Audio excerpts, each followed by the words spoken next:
మీ ఆయన మంచివాడు, తెలివైనవాడు కదా. అది నా మీద చేయి చేసుకోక ముందు ఆలోచించాలి. నాకున్న కెపాసిటీకి నేను అక్కడే కాళ్ళు చేతులు విరగొట్టించేవాణ్ణి.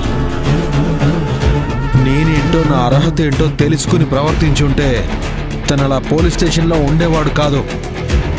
శ్రీమతి శ్రీహరి ఈరోజు నా ముందు చేతులు కట్టుకుని నిలబడాల్సిన పని లేదు కదా.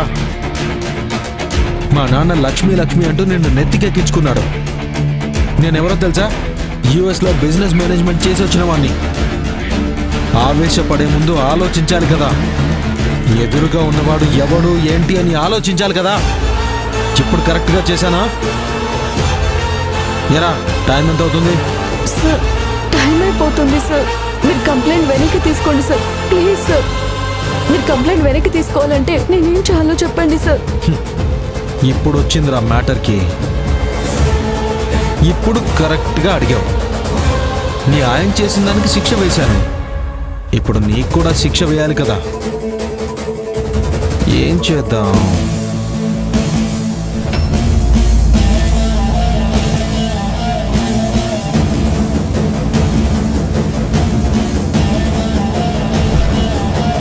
ఏం కంగారు పడక్కర్లేదు లక్ష్మి. వచ్చే నెల మీరు బతకాలంటే ఈ నెల పని చేయాలి. లేకపోతే మీ రెండు కుటుంబాలు కూడా గడవు. ఒక పని చేయి, నీ ఉద్యోగానికి ఇప్పుడే రిజైన్ చేయి.